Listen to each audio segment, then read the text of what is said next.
Eleito deputado estadual, José Carlos do Pátio, do Solidariedade, volta ao cenário político. Chegou a ter problemas para registrar a candidatura por causa da lei da ficha limpa. E o deputado eleito José Carlos do Pátio é o nosso entrevistado agora no Jornal do Meio-Dia. Boa tarde, deputado. Boa tarde. Boa tarde. Boa tarde. Deputado, o fato de você já estar eleito, né, significa que o senhor conseguiu provar que não era ficha suja, é isso? Na verdade, a denúncia de ficha suja minha foi em detrimento de 300 camisetas no dia da eleição, camisetas de fiscal. E de que ano foi essa eleição? Eleição de 2008. 2008. E estava escrito fiscal e eu fui absolvido em Rondonópolis e o TRE votou pela minha cassação e dizendo que eu tinha tido abuso de poder econômico. Naquela eleição eu disputei contra o Blairo, contra o Saquete, contra o Wellington, contra o Percival, contra o Barreto, E quem sou eu para ter abuso de poder econômico, né? E na mesma semana foi absolvido, né, o Mauro Mendes, com 5.000 camisetas com o nome dele e o número. Então eu fui registrado como ficha suja por causa dessas 300 camisetas. Daí você pergunta, mas por quê? É porque na época tinha jurisprudência para absolver e para cassar. E como nós vivemos uma insegurança jurídica no país, quer dizer, eu fui condenado por causa de 300 camisetas de fiscal e o Mauro Mendes foi absolvido por causa de 5.000 camisetas que levavam o nome dele e o número dele. Mas esses julgamentos a gente tem que acatar e respeitar, né? Mas Deus é maior, a gente está buscando a prova e eu acho que nós, a classe política, vai ter que, daqui para frente, começar também a mostrar as nossas boa-fé na gestão pública e nós fizemos uma boa gestão pública em Rondonópolis.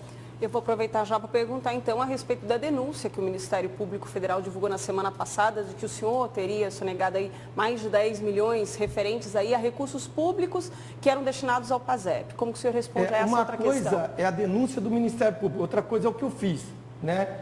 Eu fiz recuperação de crédito. Então, existem muitas súmulas vinculantes do Supremo Tribunal Federal, existem muitas normas técnicas do governo federal e que eu não poderia prevaricar contra o meu município. Então, o que eu fiz? Eu fiz recuperação de crédito. Aquilo que era de direito do município, eu fui defender o interesse público. Agora, o Ministério Público, ele compete ao papel dele isso. Eu não tenho só esse processo, não. Eu tenho um outro do Ministério Público, aonde ele mandou até apreender meus bens, porque eu estava indo para cima do ISSQN, dos leasings e cartão de crédito, aonde os paraísos fiscais são em Barueri. Então, Rondonópolis perdeu mais de 100 milhões em arrecadação de cartão de crédito, de leasing, através de banco, como o Banco Itaú, Bradesco. Então, hoje, meus bens são apreendidos por causa disso, mas é porque eu estava defendendo o interesse do município. É lógico que meus advogados pediram para mim não falar muito, porque, na verdade, não é o momento de falar. Mas o que eu quero dizer é o seguinte, a gente tem que defender o interesse público, porque depois de 5 anos prescreve. Rondonópolis está perdendo receitas em detrimento de não ter continuidade dessas cobranças, de impostos. Deputado, e como será a postura do deputado José Carlos do Pátio em relação ao governador eleito Pedro Táxi? O senhor vai fazer oposição, é isso? Não. Eu vou apoiar o que é bom. Vamos supor, o que for bom para o Estado, o governador tem que moralizar muita coisa que está aí. O governador Pedro Táxi tem muita coisa errada aí que tem que ser moralizado. Tem que rever todos os contratos. O senhor também é de opinião que tem muita sujeira para ser tirada de debaixo do tapete? Tem que rever tudo, todas as licitações, todos os contratos, tem que moralizar o serviço público. Isso eu sou a favor. Agora, eu acho que o governador tem um grande desafio, que é a hora que vai ser o divisor de água entre eu e ele. É o seguinte, existem grupos políticos aqui no Mato Grosso que eles caem aonde tem as benesses do poder. Inclusive, um dos motivos que eu perdi meu mandato, o final da minha gestão, foi por causa disso, porque eu combati muitas coisas erradas. E o sistema, o jogo é muito bruto. E aonde está o poder, eles estão juntos. E o governador Pedro Táxi teve o apoio desses grupos políticos. E eles... Dá para você dar uns 2 ou 3 exemplos aí? Nós vamos na hora certa. E eles ficam onde vai o poder. E eles têm incentivos fiscais, eles têm as benesses do poder. Daí vai ser a hora que eu vou sentir o governador Petar, que é um cara sério, que quer moralizar. Será que nós vamos criar critérios mais rígidos a respeito dos incentivos fiscais? Porque nós não podemos confundir incentivo fiscal com renúncia fiscal. Mas eu sinto que o governador ele vai tomar uma atitude firme, porque na verdade nós não podemos aceitar essas pessoas patrocinar as campanhas políticas e depois receber as benesses e ficar em berço esplêndido durante 4 anos.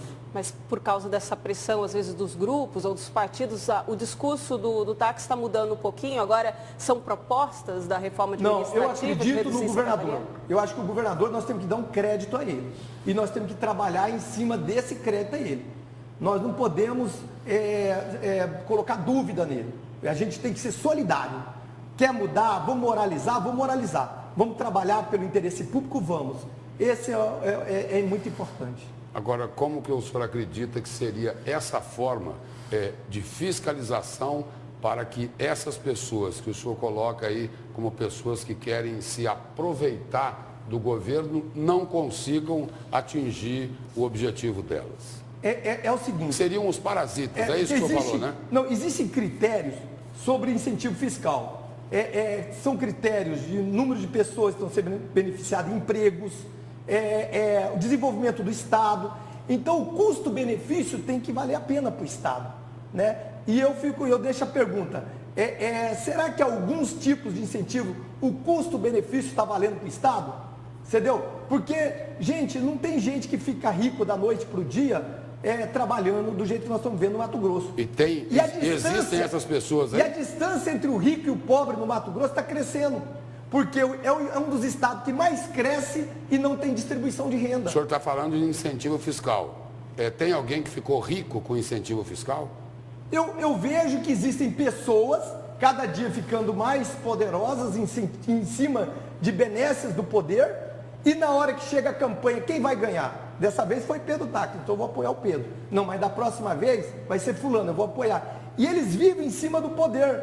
Agora, nós temos que criar critérios onde todos possam realmente ser tratados iguais. O pequeno, porque hoje quem paga mais imposto? É o comerciante, é o trabalhador humilde, é a dona de casa que quando compra o arroz, e alguns não pagam impostos. E a gente vê também os impostos mal aplicados. Então nós temos que distribuir renda, nós temos que fazer com que o cidadão participe do crescimento do Estado, que não seja um Estado de 1, 2 ou 3, seja Estado de todos. Isso não está acontecendo no Mato Grosso. O Solidariedade não caminhou com o PSDB no Estado, mas está junto nacionalmente. De quem é o apoio do deputado eleito, o Zé do Pátio, Aécio ou Dilma? Não, nosso partido, ele a nível nacional tem um encaminhamento, né? E é lógico, nós temos base eleitoral ligado aos dois lados e a gente respeita a decisão nacional e respeitamos as decisões das bases.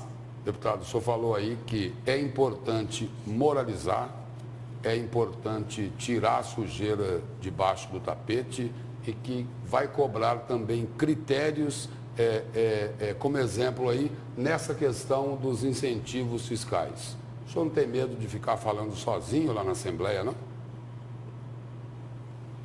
Eu não tenho medo porque eu tenho um governador que ele por si só ele vai falar, ele vai ajudar. Eu acho que ele é uma pessoa de boa fé. Ele é um homem que quer cumprir a lei, que quer... ao contrário, eu acho que ele é uma pessoa que eu estou acreditando nisso daí, você entendeu? Que nós precisamos de moralizar o Estado. Senão nós vamos continuar nos mesmos vícios anteriores, entendeu?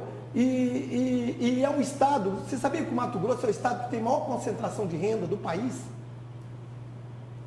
Bom, vai ficar como tarefa dos próximos deputados acompanhar as obras da Copa que não acabaram ou que estão com problemas. Viaduto da Cefaz, aeroporto que está parado, VLT. Queria que o senhor fizesse uma avaliação do que foi feito para esse mega evento. O sacrifício do interior do estado, que deixou de receber muito investimento para a capital ficar com esse recurso, valeu a pena? E acrescente o que a Evânia falou, o MT integrado, né, deputado? Enquanto eu fui governador, aliás, prefeito, Rondonópolis não teve apoio do governador Simval Barbosa, né? Ele não olhou para Rondonópolis. Mas mesmo assim eu tive muito apoio do governo federal. Pra você ter uma ideia, o governo federal viabilizou mais de 10 mil casas para Rondonópolis quando eu fui prefeito. Né? Fizemos vários loteamentos populares, asfaltamos várias obras. A cidade realmente ela teve muito apoio. Faltou a ausência do Estado no interior, isso é verdadeiro. Quanto à questão das obras, eu acho que o governador Pedro Táxi tem que fiscalizar todas. Tem que fiscalizar e retomar rápido. Não ficar no discurso, né? Tem que fiscalizar, ver o que está errado, tomar providência e retomar as obras rapidamente. Mas é lógico, não pode ficar do jeito que está, né? Deputado, obrigado pela presença e pelas informações do senhor aqui no Jornal do Meio-Dia. Boa sorte lá na Assembleia. Eu agradeço e eu queria aqui, só para fazer uma fala final, que eu não podia deixar. Quando eu tirei meu mandato, um dos únicos jornalistas que saiu em defesa da gente, olha, que achou injusto a forma como foi conduzido o processo, foi você.